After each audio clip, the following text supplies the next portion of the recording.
தரும் நல் மருந்தே என் இயேசுவே, என் இயேசுவே. ஜீவன் தரும் நல் மருந்தே என் இயேசுவே, என் இயேசுவே. வழியும் சத்தியமும் ஜீவனுமானவர், வழியும் சத்தியமும் ஜீவனுமானவர். நித்திய ஜீவனை நம்மில் தருபவர், நித்திய ஜீவனை நம்மில் தருபவர். ஜீவன் தரும் நல் மருந்தே என் இயேசுவே, என் இயேசுவே. ஜீவன் தரும் நல் மருந்தே என் இயேசுவே, என் இயேசுவே.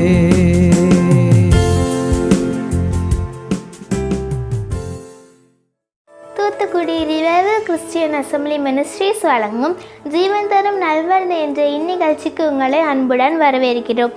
இன்றைய நிகழ்ச்சி உங்களுக்கும் உங்கள் குடும்பத்திற்கும் ஆசீர்வாதமாக இருக்கும் என்று நாங்கள் நம்புகிறோம். இப்பொழுதும் நமது ஊழியர் கே. சந்தோஷ் அவர்கள் வழங்கும் தேவ செய்தி இதோ உங்களுக்காக.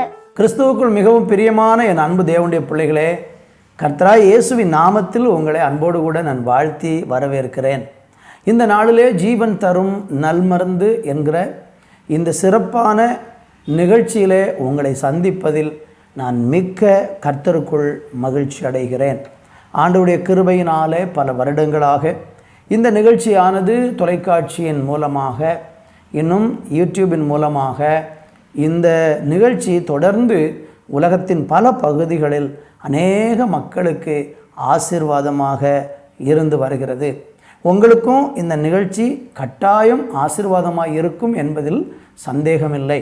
கர்த்தருக்கு மகிமை. நீங்கள் பெற்ற நன்மைகளையும் நீங்கள் பெற்ற ஆசீர்வாதங்களையும் தேவன் உங்களை இந்த நிகழ்ச்சியின் மூலமாக எப்படி சந்தித்தார் என்பதை குறித்தும் எங்களுக்கு தெரிவிக்க நீங்கள் மறக்க வேண்டாம். ஒவ்வொரு நாளும் நீங்கள் இந்த நிகழ்ச்சியை பாருங்கள். எல்லா வாரத்துக்கு ஒரு முறை தொலைக்காட்சியிலே இந்த நிகழ்ச்சி ஒளிபரப்பப்படுகிறது. நீங்கள் இதை கண்டு ஆசீர்வதிக்கப்படுங்கள். அது மாத்திரமல்ல, தினமும் காலையிலே, தினமும் திங்கள் முதல் வெள்ளி வரையிலும் காலையிலே நன்மையும் கிருபையும் நாள்தோறும் என்கிற ஒரு குறும் செய்தி ஒவ்வொரு நாளும் நாம் வெளியிடுகிறோம். அதையும் நீங்கள் நம்முடைய சேனலை சப்ஸ்கிரைப் செய்து இந்த சேனலோடு எங்களோடு இணைந்திருந்தால் அந்த செய்திகள் உங்களுக்கும் தினம் தினம் வரும். நீங்களும் அதை கண்டு கர்த்தருக்குள் ஆசீர்வதிக்கப்படலாம். இன்றைக்கு நாம் தியானிக்கும்படியாக சங்கீதம் 132 சங்கீதம் அதனுடைய 18வது வசனத்தை நான் வாசிக்கிறேன். அவன் சத்துருக்களுக்கு வெட்கத்தை உடுத்துவேன், அவன் மீதிலோ அவன் கிரீடம் பூக்கும் என்றார். அன்பான தேவனுடைய பிள்ளைகளே, வாசித்த இந்த வேத வசனத்திலே சங்கீதக்காரனாகிய தாவீதை குறித்து சொல்லப்பட்ட ஒரு வேத வசனத்தை நாம் இங்கே பார்க்க முடிகிறது. சங்கீதக்காரனாகிய தாவீது அவருடைய வாழ்க்கையில் ஆண்டவருக்கு முன்பாக அவர் எப்படியெல்லாம் உத்தமமாக வாழ்ந்திருந்தார், அவர் தேவனுடைய காரியங்களில் எவ்வளவாய் வாஞ்சை உள்ளவராக இருந்தார் என்பதையெல்லாம் இந்த சங்கீதத்தின் பல பகுதிகளிலே நம்ம பார்க்க முடிகிறது. அப்படி தேவன் மேல் வாஞ்சையாய் கொண்டிருந்த அந்த தாவீதனுடைய வாழ்க்கையிலே பலவிதமான கஷ்டங்களும் துன்பங்களும் போராட்டங்களும் வந்தது. ஆனாலும் தேவன் அவனை அந்த போராட்டத்திலே அழிந்து போக விடாமல் அவனை பாதுகாத்தார் என்பது இந்த சங்கீதத்தில் நம்ம படிக்க முடிகிறது. முதலாவது வசனத்தை நான் உங்களுக்காய் வாசிக்கிறேன்.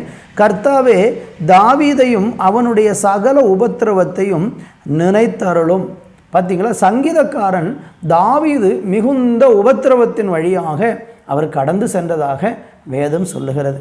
கர்த்தருக்கு ஸ்தோத்திரம். அந்த உபத்திரவத்தின் வழியாய் போகும்போது அவனுக்காக இங்கு ஒரு ஜெபம் ஏறெடுக்கப்படுகிறது. தாவீதையும் அவனுடைய சகல உபத்திரவத்தையும் நினைத்தருளும் என்று இந்த சங்கீதத்தில் சொல்லப்படுகிறத பார்க்குறோம். என்னை கவனிக்கிற அன்பான கர்த்தருடைய பிள்ளைகளே, சங்கீதக்காரனாக தாவீதினுடைய வாழ்க்கையில் நிறைய உபத்திரவங்கள் வந்தது. அந்த உபத்திரவங்கள் அதிகமாக எப்படி வந்ததென்றால், சத்துருக்களாலே வந்த உபத்திரவம் தான் தாவீதுக்கு அதிகமாக இருந்திருக்கிறதாக வேதத்தில் நம்ம பல இடங்களில் பார்க்க முடிகிறது. தாவீதினுடைய வாழ்க்கையை நீங்கள் ஆராய்ந்து பார்த்தீங்கன்னா, தாவீதுக்கு விரோதமாக நிறைய சத்துருக்கள் தீமை செய்யும்படியாக எத்தனைப்பட்டாங்க. அதான் கடைசி வசனத்தில் படித்தோம் அல்லவா, அவனுடைய சத்துருக்களுக்கு ஆண்டவர் வெட்கத்தை உடுத்துவேன் என்று சொல்கிறார். இந்த செய்தியை கவனிக்கிற என் அன்பு தேவ பிள்ளைகளே, நீங்களும் ஏதோ ஒரு விதத்தில் சத்துருவினால் இன்றைக்கு உபத்திரவத்தை அனுபவித்து கொண்டிருக்கிறவர்களாக இருக்கலாம். ஏதோ சில உபத்திரவம் இருக்கிறது. ஆனால் அந்த உபத்திரவம் எதனால் வருதுன்னே எனக்கு தெரியலை. ஒவ்வொரு நாளும் நான் எதில் முன்னேறணும்னு நினச்சாலும் பின்னோக்கமாய் போகிறேன். உள்ளத்துக்குள் என்னால் சந்தோஷமாக இருக்க முடியலை, சமாதானமாக இருக்க முடியலை, மனமகிழ்ச்சியாக இருக்க முடியலை. நான் பாட அனுபவித்து கொண்டிருக்கிறேன், ஆனால் எதனாலன்னு எனக்கு தெரியாது என்று நீங்கள் இருக்கிறீங்கன்னா, நான் உங்களுக்கு சொல்லுகிறேன், உங்களுக்கும் அல்லது தேவனுடைய பிள்ளைகளாகிய நமக்கும் விரோதமாக சத்துருக்கள் நிறையா உபத்திரவத்தையும் தீமைகளையும் கொண்டு வருவதற்கு இந்த உலகத்தில் வாய்ப்புகள் அதிகமாக இருக்கிறது. அதனால் சங்கீதக்காரர் சொல்கிறாரு, தாவீதையும் அவனுடைய சகல உபத்திரவத்தையும் ஆண்டவரே நினைத்தருளும் என்று சொல்லி அங்கே வேண்டிக் கொள்ளுகிறத பார்க்குறோம். ஆனால் தாவீதுக்கு இப்படி உபத்திரவங்கள்லாம் வருவதற்கு அவர் என்ன ஏதாகிலும் தேவனுக்கு பிரியமில்லாமல் வாழ்ந்தாரா அப்படின்னு பார்த்தீங்கன்னா, அவருடைய விருப்பம் எல்லாம் நல்ல விருப்பங்களாக இருந்தது. தாவீதுடைய இருதயத்துக்குள் ஒரு பெரிய ஏக்கம் இருந்தது. 2வது வசனத்திலிருந்து 5வது வசனம் வரை நான் வாசிக்கிறேன், கவனியுங்கள். அவன், நான் கர்த்தருக்கு ஒரு இடத்தையும் யாக்கோபின் வல்லவருக்கு ஒரு வாசஸ்தலத்தையும் காணும் மட்டும் என் வீடாகிய கூடாரத்தில் பிரவேசிப்பதும் இல்லை, என் படுக்கையாகிய கட்டிலின் மேல் ஏறுவதும் இல்லை, என் கண்களுக்கு நித்திரையும் என் இமைக்கு உறக்கத்தையும் வரவிடுவதும் இல்லை என்று கர்த்தருக்கு ஆணையிட்டு யாக்கோபின் வல்லவருக்கு பொருத்தனை பண்ணினான்.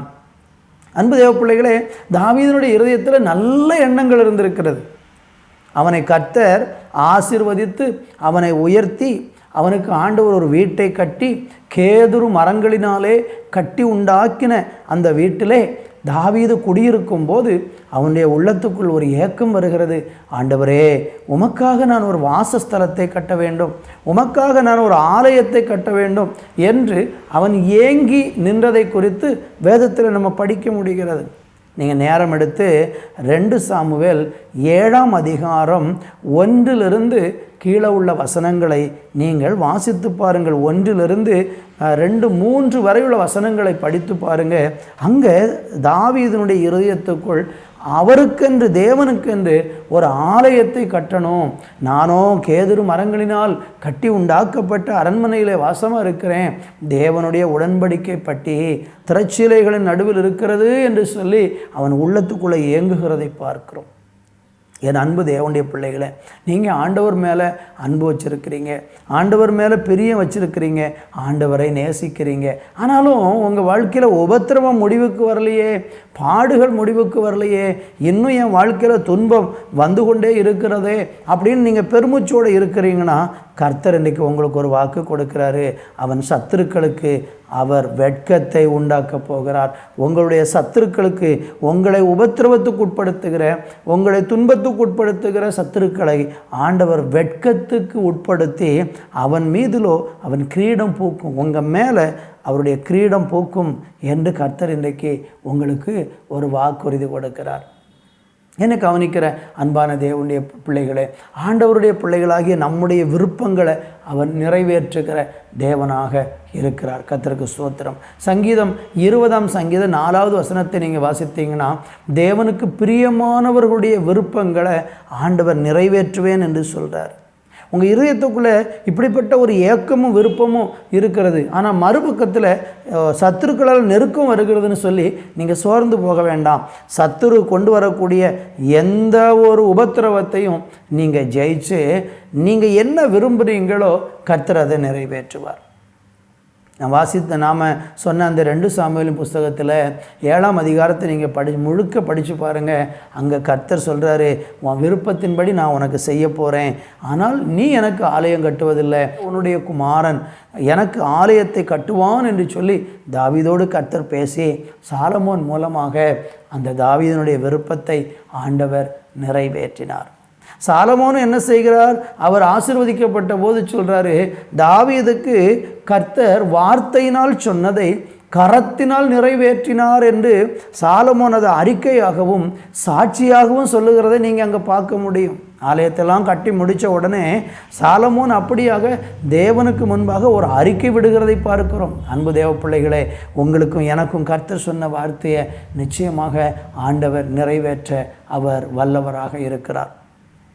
நமக்கு விரோதமான சத்துருக்களை கர்த்தர் எப்படியெல்லாம் நம்மளை விட்டு அகற்றுவார் என்பதை குறித்து தொடர்ச்சியாக ஒரு சில குறிப்புகளை உங்களுக்கு சொல்லி நான் உங்களுக்காக சீக்கிரமாய் ஜெபிக்க விரும்புகிறேன். கர்த்தர் உங்களை ஆசீர்வதிக்கட்டும். 1வது நீங்கள் பார்க்கும் பொழுது சங்கீதம் 23ஆம் சங்கீதம் 5வது வசனத்தை வாசிக்கும் பொழுது கர்த்தர் அங்கே என்ன சொல்லுகிறார் என்றால், சத்துருக்களுக்கு முன்பாக ஒரு பந்தி ஒன்றை ஆயத்தப்படுத்தி என் தலையை எண்ணெயால் அபிஷேகம் பண்ணுகிறார், என் பாத்திரம் நிரம்பி வழியும் என்று சொல்லுகிறதை பார்க்கிறோம். அப்போது நம்ம தேவனை உண்மையாய் தேடி தேவனுக்காக எதாகிலும் செய்யணும்னு வாஞ்சையாக இருக்கிற அவருடைய பிள்ளைகளுக்கு விரோதமாக ஆண்டவர் என்ன செய்வார்னா, சத்துரு நமக்கு விரோதமாக எழும்பும்போது கர்த்தர் அந்த சத்துருக்களுக்கு முன்பாக உங்களுக்கு ஒரு நல்ல பந்தியை உண்டாக்குவார். நீங்கள் தரித்திரத்திலும் ஏழ்மையிலும் மற்றவங்க முன்னால் ரொம்ப இழிவான நிலையில் இருக்கணும்னு சாத்தான் உங்களுக்கு விரோதமாக உபத்திரவத்தை கொண்டு வருவான். ஆனால் கர்த்தர் என்ன செய்வார்னா, அந்த சத்துருவுக்கு முன்னால் நீங்கள் நல்லா புசிக்கிற அளவுக்கு ஒரு நல்ல பந்தியை ஆயத்தப்படுத்தி அவனுக்கு வெட்கத்தை உடுத்துவேன் அப்படின்னு சொன்னார். பார்த்தீங்களா? உங்களை நல்லா புசிக்க வச்சு உங்கள் தலையின் மேலே ஒரு எண்ணெயை அபிஷேகம் பண்ணி உங்களை நிரம்பி வழிய செய்கிற நிலைக்கு கட்டாயம் ஆண்டவர் கொண்டு வருவார். ஒருவேளை இந்த செய்தியை கேட்கிற உங்களுக்குள்ளே இப்போ அப்படி இல்லாமல் இருந்தாலும் வரும் காலங்களில் நீங்கள் எதிர்பாருங்கள், கர்த்தர் உங்களுக்கு சத்துருக்களுக்கு முன்பாக பந்தியை ஆயத்தப்படுத்தி உங்களை அபிஷேகித்து உங்களுடைய பாத்திரத்தை அவர் நிரம்பி வழிய பண்ணுவார். 2வது நம்ம வாசிக்கும் பொழுது சங்கீதம் 41ஆம் சங்கீதம் 11வது வசனத்தை படித்து பாருங்கள். அங்கே என்ன சொல்லப்பட்டிருக்கிறது? சத்ரு என்மேல் ஜெயம் கொள்ளாததினால் தேவன் என்மேல் பிரியமாயிருக்கிறீர் என்று நான் அறிந்திருக்கிறேன் என்று சங்கீதக்காரன் சொல்லுகிறான். நல்லா கவனிங்க, தேவன் நம்ம மேலே பிரியமாக இருக்கிறாருங்கிறதுக்கு அடையாளமாக சத்துருவை நம்ம மேலே ஜெயங்கொள்ள கர்த்தர் விட மாட்டார். சில நேரம் சத்துரு வருவான், சத்துரு சில காரியங்களை செய்வான், நம்மளை உபத்திரவப்படுத்தி பார்ப்பான். ஆனால் கடைசியில் அவனுக்கு என்ன வரப்போகுதுன்னா வெட்கம் உண்டாக போகுது. ஏம்னா கர்த்தர் நமக்கு ஜெயம் கொடுப்பார். கர்த்தருக்கு மகிமை உண்டாகட்டும். நம்மளை அவன் ஜெயிக்க முடியாது. சாத்தான் சத்துரு தீமை செய்கிறவன் நம்மளை ஜெயிக்க கர்த்தர் ஒரு நாள் விட மாட்டார். ஆனால் அவன் ஜெயிக்கிறது போல காட்டுவான். சில நேரம் நமக்கு தீமை செய்கிறதுக்கு அவன் எத்தனைப்படுவான். ஆனால் அவனுடைய முயற்சியை கர்த்தரை அதமாக்கிடுவார். கர்த்தருக்கு மகிமை உண்டாகட்டும். சத்துரு என் மேலே ஜெயம் கொள்ளாததுனால தேவன் என்மேல் பிரியமாக இருக்கிறார் என்று நம்ம வாசிக்கிறோம். பார்த்தீங்களா? அதே மாதிரி கட்டாயமாக ஆண்டவர் நம்ம வாழ்க்கையில் சத்துருவை ஜெயிக்க அனுமதிக்கவே மாட்டார். சத்துருவை நம்ம மேலே ஜெயிக்க விடாமல் ஆண்டவர் வைக்கணும்னா நாம் என்ன செய்யணும்னா, ஒரு காரியத்தை நீங்கள் மறந்துடக்கூடாது. 1 சாமுவேலின் புஸ்தகம் 17ஆம் அதிகாரம் 45 முதல் 47 வரையுள்ள வசனங்களை நீங்கள் வாசித்து பாருங்கள். அங்கே வாசிக்கும்போது என்ன சொல்லப்பட்டிருக்கிறது என்றால், நமக்கு விரோதமாக எழும்பி ஜெயங்கொள்ளுவேன், ஜெயிப்பேன் என்று சொல்லி முயற்சி பண்ணி கொண்டு வருகிறான். பார்த்தீங்களா சத்துரு? அந்த சத்துருவை கர்த்தர் நம்ம கையில் ஒப்படைக்க போகிறார். நமக்கு தெரியும் அந்த பகுதி தாவீதுக்கு விரோதமாக, இஸ்ரவேலுக்கு விரோதமாக கோலியாத்து என்கிற பெலிஸ்திய தேசத்து ஒரு பயங்கர ராட்சசன் எழும்பி தேவ ஜனத்தை 40 நாள் நிந்தித்து கொண்டிருந்தான். ஆனால் ஒரு சிறிய ஆடு மேய்க்கிற தாவீது அவன் கையிலே சில கூழாங்கற்களை ஆற்றிலிருந்து 5 கூழாங்கற்களை எடுத்துக்கொண்டு அந்த எதிரிக்கு விரோதமாக போய் நின்று கொண்டு அவன் சொல்லக்கூடிய வார்த்தை பெலிஸ்தியனை நோக்கி சொல்லுகிறார். 45 பெலிஸ்தியனை நோக்கி, நீ பட்டயத்தோடும் ஈட்டியோடும் கேடயத்தோடும் என்னிடத்துக்கு வருகிறாய், நானோ நீ நிந்தித்த இஸ்ரவேலுடைய இராணுவங்களின் தேவனாகிய சேனைகளுடைய கர்த்தரின் நாமத்தில் உன்னிடத்திற்கு வருகிறேன். அப்போ இங்கே சத்துருவை ஜெயிக்க ஆண்டவர் விட மாட்டார். நீங்கள் தைரியமாக அவனுக்கு விரோதமாக பேச முடியும். நமக்குத்தான் ஆண்டவர் வெற்றியை வைத்திருக்கிறார் என்று வேதம் நமக்கு தெளிவாக சொல்லுகிறது. இன்னும் நீங்கள் ஏசாயா தீர்க்க தரிசன புஸ்தகத்தில் 59ஆம் அதிகாரம் 19வது வசனத்தை பார்த்தீங்கன்னா, வெள்ளம் போல சத்துரு வரும்போது ஆவியானவர் அவனுக்கு விரோதமாக கொடியேற்றுவார். அப்போ என்ன அர்த்தம்? ஜெயத்தை ஆண்டவர் நமக்கு வச்சிருக்கிறார். சத்துரு நம்ம மேலே ஜெயிக்கிறதுக்கு கர்த்தர் அனுமதிக்க மாட்டார். அவன் சில தீமைகளையும் தீங்குகளையும் உங்களுக்கு விரோதமாக எனக்கு விரோதமாக அவன் செய்யலாம்.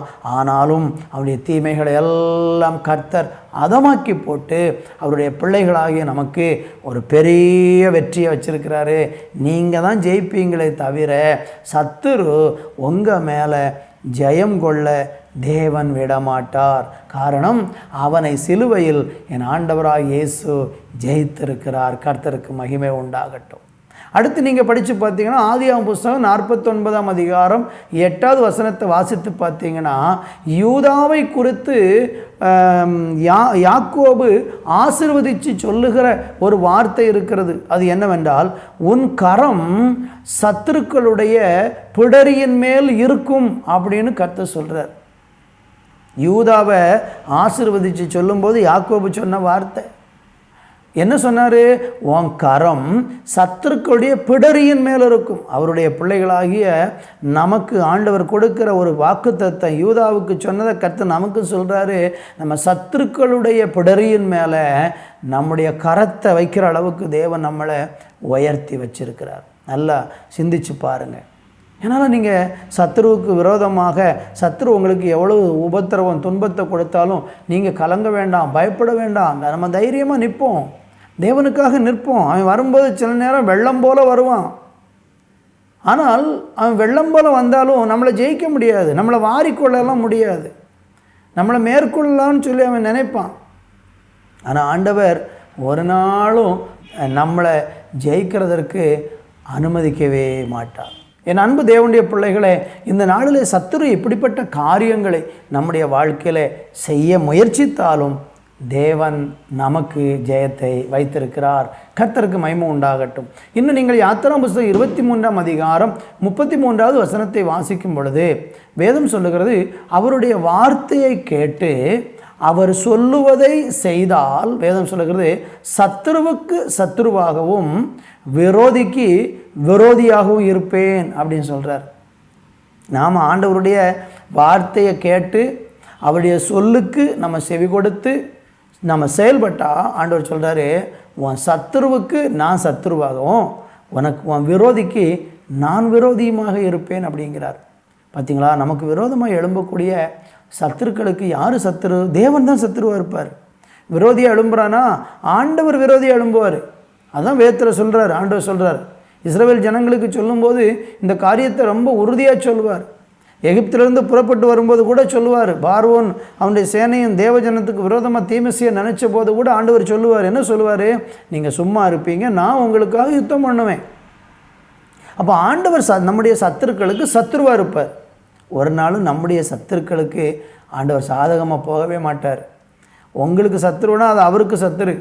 அவர் சொல்கிறார், உன்னை தொடுகிறவன் என் கண்மணியை தொடுகிறான் அப்படிங்கிறார். அப்படின்னா எவ்வளோ தூரம் தேவன் அவருடைய பிள்ளைகளாகிய நம்மளை சத்துருக்களுடைய கையிலிருந்து காப்பாற்றுகிறார் அப்படிங்கிறத நீங்கள் மறந்துடாதீங்க. நீங்கள் நல்லா கவனிக்கணும். சத்துருக்கள் அப்படின்னு சொன்னால் அது மனுஷனை குறிக்கிற வார்த்தை கிடையாது. பழைய ஏற்பாட்டில் இப்படி பல மனிதர்கள் சத்துருக்களாக சித்தரிக்கப்பட்டிருந்தாலும் புதிய ஏற்பாட்டு விசுவாசிகளாகிய நமக்கு சத்துருவாக இருக்கிறது மனுஷன் கிடையாது. பொல்லாத பிசாசு தான் நமக்கு விரோதி என்பதை நீங்கள் மறந்துடாதீங்க. உங்கள் எதிராளியாகிய பிசாசு அப்படின்னு தான் பைபிள் சொல்லுகிறது. அவன் எதிராளியாக செயல்படுகிற அந்த பொல்லாத பிசாசு நமக்கு விரோதமாக சத்துருவாக செயல்பட்டு கொண்டிருக்கிறான். அவன் தான் என்ன செய்கிறான்னா சில மனிதர்களை தூண்டி அவங்களை ஏவி உங்களுக்கு விரோதமாக பொறாமை கொள்ள வைத்து, உங்களுக்கு விரோதமாக தீமை செய்ய வைத்து, உங்களுக்கு விரோதமாக தூசிக்க வைத்து, இப்படி பலவிதமான காரியங்களை அவன் தான் செய்து கொண்டு இருக்கிறான். அதனால் நாம் மனுஷர்களை யாரையுமே பகைக்கக்கூடாது. எந்த மனிதர்களும் நமக்கு பகைஞர்கள் இல்லை. நமக்கு ஒரே ஒரு பகைஞன், அது பொல்லாத பிசாசு. ஒரு மனுஷன் உங்களுக்கு தீமை செய்கிறானா, நீங்கள் என்ன செய்யணும், அந்த மனுஷனை பகைக்காதீங்க, அந்த மனுஷனுக்குள்ளே இருந்து செயல்படுகிற ஆவியை கட்டுங்க. அந்த ஆவிக்கு எதிர்த்து போராடி ஜெபிங்க. அந்த ஆவியை கடிந்து கொண்டு ஜெபம் பண்ணி பாருங்கள், அந்த மனுஷன் அடங்கிடுவான். அந்த அவன் மூலமாய் வருகிற நமக்கு விரோதமான தீமைகள் விலகி போய்விடும். கர்த்தருக்கு மகிமை உண்டாகட்டும். தேவனுடைய பிள்ளைகள் நிறைய பேருக்கு இந்த உண்மை தெரியாதனால என்ன செய்வாங்கன்னா, அந்த மனுஷங்கிட்ட போய் போராடிக்கிட்டு இருப்பாங்க. அவனுக்கு எனக்கு விரோதமாக பேசுகிறானா, நானும் அவனுக்கு விரோதமாக பேசுவேன். எனக்கு தீமை செய்கிறானா, நானும் சும்மா விட மாட்டேன்னு மனுஷங்கிட்ட மோதி இன்றைக்கி நிறைய பேர் சாட்சியை கெடுத்து சமாதானத்தை கெடுத்து கொண்டிருக்கிறாங்க. அவங்க வாட்டி செஞ்சிட்டு இருக்கட்டும், அவங்களுக்கு நேருக்கு நேர் நம்ம போக வேண்டாம். நம்ம போய் என்ன பண்ணணும், முழங்கால் படியிட்டு, ஆண்டவரே இந்த மனிதன் நல்ல மனுஷன்தான், ஆனால் அவனுக்குள்ளே இருக்கிற பொல்லாத ஆவி அவனை தூண்டி அவனுக்கு பின்னால் இருந்து இயக்கி கொண்டிருக்கிறது, அந்த ஆவியை நான் கட்டுகிறேன்னு ஜெபம் பண்ணிங்கன்னா எந்த மனுஷங்கிட்ட நம்ம பகைக்க வேண்டிய அவசியமும் இருக்காது. நமக்கு விரோதமான தீமைகளை கர்த்தர் நம்மளை விட்டு நிச்சயமாக விலக்கி போடுவார். உபாகம புஸ்தகத்தில் 33ஆம் அதிகாரம் 29 வசனத்தை படித்து பாருங்கள். உன் சத்துருக்கள் இச்சகம் பேசி அடங்குவார்கள், அவர்கள் மேடுகளை மிதிப்பா என்று ஆண்டவர் சொல்கிறார். நமக்கு விரோதமாக பேசுகிறாங்களா, பேசி கொஞ்ச காலத்தில் அடங்கிடுவாங்க, அப்புறம் அவங்க பேச மாட்டாங்க. நமக்கு நல்லாவே தெரியும். யோபுவை குறித்து நீங்கள் வேதத்தில் படிச்சீங்கன்னா தெரியும். யோபுவனுடைய சிநேகிதர்கள் வந்து தொடர்ந்து பேசுகிறாங்க. கடைசியில் பேசி பேசி பேசி பேசி அவங்க தான் அடங்குனாங்க. ஆண்டவர் சொன்னார், என் தாசனாகிய யோபு எனக்கு முன்னால் நல்லா பேசினார், ஆனால் நீங்கள் எல்லாம் சரியாக பேசலை. நீங்கள் என்னை பேசுனதுனால உங்கள் பேச்சு எனக்கு கோபத்தை மூட்டி இருக்கிறது. ஆனால் நீங்கள் யோபுகிட்ட போய் அவங்ககிட்ட பேசி மன்னிப்பு கேட்டு பலி செலுத்துங்க, இல்லைன்னா கட்டாயம் நான் உங்களை சிட்சிக்காமல் விடமாட்டேன்னு தேவன் கோபம் கொண்டார். உங்களுக்கு விரோதமாக நமக்கு விரோதமாக பேசுகிறவர்களை கூட ஆண்டவர் அடக்கி போட அவர் வல்லவராக இருக்கிறார். இன்னும் நீங்கள் 2 சாமுவேல் 5:20 படித்தீங்கன்னா, தண்ணீர் உடைத்தோடுகிறது போல சத்துருக்களை ஆண்டவர் உடைத்தோட பண்ணுவார் என்று அங்கே தாவீதுக்கு ஆண்டவர் வாக்கு கொடுக்கிறார். நமக்கு விரோதமாக எழும்புகிற சத்துருக்களை தண்ணீர் உடைத்தோடுகிறது போல கர்த்தர் உடைத்தோட பண்ணுவாராம். பார்த்தீங்களா, தேவனை சேவிக்கிற அவருடைய பிள்ளைகளுக்கு எத்தனை சத்துருக்கள் எழும்பினாலும் அவங்க ஜெயிக்க முடியாது. நமக்கு ஆண்டவர் ஜெயத்தை வச்சிருக்கிறாரு. கர்த்தருக்கு ஸ்தோத்திரம் உண்டாகட்டும். ஆனால் இந்த சத்துருக்கள் சில நேரம் நமக்குள்ளே வந்து ஜெயம் எடுக்கிற சில நேரங்கள் இருக்கிறது. அந்த ஜெயம் எடுக்காமல் இருக்கணும், அவனை நம்ம மேற்கொள்ளணும் அப்படின்னா பைபிள் சொல்லக்கூடிய ஒரு 4 காரியத்தை சொல்கிறேன். சுருக்கமாக நீங்கள் அதை புரிந்து செயல்படும்படியாக அன்போடு கேட்கிறேன். எபேசியர்கள் நிருபர் 4ஆம் அதிகாரம் 27வது வசனத்தில் படித்தீங்கன்னா, நீங்கள் பிசாசுக்கு இடம் கொடாதிருங்கள் அப்படிங்கிறார். சாத்தான் நமக்கு தீமை செய்கிறதுக்கு அவன் எத்தனை படும்போது நம்ம இடம் கொடுத்துடக்கூடாது. ஏதாவது ஒரு வழியில் உள்ளே வாரான்னு நினைக்கிறானா அந்த வழியை உடனே அடைச்சிடணும். இந்த வழியாக வாரான்னு தெரிஞ்சால் உடனே அங்கே காவல் நிறுத்தணும். அந்த பகுதியில் ஒரு ஜெபம், அந்த பகுதிக்கு விசேஷமான ஒரு ஜெபம். ஒரு சோதனை வருது, ஒரு இக்கட்டு வருது, ஏதோ ஒரு வழியில் ஒரு சோதனை வருது, ஒரு இக்கட்டு வருது, ஏதோ ஒரு வழியில் அவன் உள்ளே வர நினைக்கிறானா, நீங்கள் சோர்ந்து போகாமல் அவனுக்கு இடம் கொடுக்காமல் எழுத்து நில்லுங்க. கர்த்தருக்கு ஸ்தோத்திரம். அடுத்து யாக்கோபுக்கள் நிறுவ 4ஆம் அதிகாரம் 7வது வசனத்தில் படித்தீங்கன்னா, தேவனுக்கு கீழ்ப்படிந்து இருங்கள், அவனுக்கு பிசாசுக்கு எதிர்த்து நில்லுங்கள் அப்படிங்கிறார். நம்ம இந்த முதல் சொன்ன விஷயத்தை நிறைய நேரம் விட்டுருவோம். நமக்கு விரோதமாக எழும்பக்கூடிய அந்த சத்துருவுக்கு எதிர்த்து நிற்க ரெடியாக இருக்கும், ஆனால் கீழ்ப்படுகிறதுக்கு கஷ்டப்படுறோம். ஆண்டவருக்கு கீழ்ப்படிஞ்சு எதிர்த்தா அவன் ஓடிடுவான்னு பைபிள் சொல்லுகிறது. அடுத்து 1 பேதுரு 5ஆம் அதிகாரம் 8வது வசனத்தையும் 9வது வசனத்தையும் வாசித்தீங்கன்னா 2 காரியத்தை கர்த்தர் சொல்கிறார். ஒன்று, தெளிந்த புத்தி உள்ளவர்களாக இருங்கள் அப்படிங்கிறார். பிசாசு நமக்கு விரோதமாக தீமை செய்ய வரும்போது நாம் தெளிந்த புத்தி உள்ளவர்களாக இருந்தால் அவனை மேற்கொள்ள முடியும். அடுத்ததாக விசுவாசத்தில் உறுதியாய் நில்லுங்க. இப்படி செய்யும்போது சத்துருவை மேற்கொண்டு ஜெயித்து ஜெயம் பெற்று ஆசீர்வதிக்கப்பட முடியும். ஜெபம் பண்ணலாமா? இரக்கமுள்ள நல்ல பிதாவே, இந்த நாளுக்காக உமக்கு நன்றி செலுத்துகிறோம். நீர் எங்களோடு கூட பேசின உம்முடைய நல்ல வார்த்தைகளுக்காக மனதார கர்த்தரை நாங்கள் ஸ்தோத்தரிக்கிறோம். இந்த நாளில் இடைப்பட்டீங்களே, எங்களுக்கு விரோதமாக எத்தனை சத்துருக்கள் எழும்பினாலும் சத்துருவை எங்கள் கையில் ஒப்படைச்சிருக்கீங்க. அவனை மேற்கொள்ளவும் ஜெயிக்கவும் வெள்ளம் உடைந்து ஓடுவது போல ஓடவும் அவனுடைய பிடரியில் நாங்கள் எங்களுடைய கரத்தை வைக்கவும் தேவன் எங்களுக்கு அதிகாரம் கொடுத்திருக்கிற நல்ல கிருபைக்காய் நன்றி. அப்படிப்பட்ட ஜெயத்தை இந்த நாட்களில் நாங்கள் அனுபவிக்க எங்களுக்கு கிருபை செய்யும். ஆசீர்வதியும். இயேசுவின் நாமத்தில் ஜெபிக்கிறோம் எங்கள் நல்ல பிதாவே. ஆமேன், ஆமேன். அன்பானவர்களே, கர்த்தருடைய வேதம் குறைவற்றதும் ஆத்துமாவை உயிர்ப்பிக்கிறதுமாய் இருக்கிறது என்று நாம் வேதத்தில் வாசிக்கிறோம். இன்றைக்கு நீங்கள் பார்த்த சத்தியமும் உங்கள் ஆவி, ஆத்துமா, சரீரத்தை நிச்சயமாக உயிர்ப்பிக்கும் என்பதில் எவ்வளவேனும் சந்தேகம் இல்லை. மீண்டும் அடுத்த வார நிகழ்ச்சிக்காக ஜெபத்துடனும் எதிர்பார்ப்புடனும் காத்திருப்போம். கர்த்தர் உங்களை ஆசீர்வதிப்பாராக. ஆமேன். Our address: Revival Christian Assembly Ministries, 17/3, Brainagar 2nd Street East, Chuchuguri. Contact 944 277 8986.